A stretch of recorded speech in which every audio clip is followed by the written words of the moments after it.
Hello everyone and welcome to another Google Tag Manager tutorial.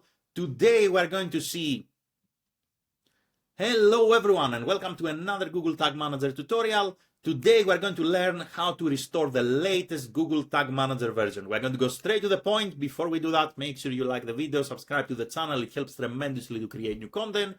And let's get started. So all you have to do is on the top left hand side, you're going to click on versions.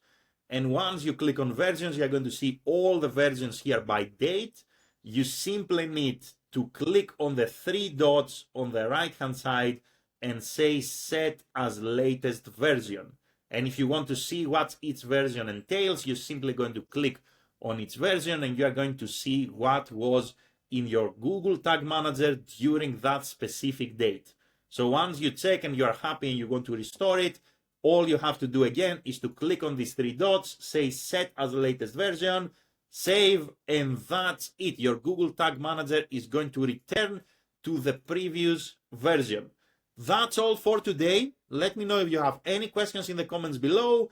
If you want to work with me, there are links in the video description. Thank you very much for watching and have a great day in any time zone. Bye everyone.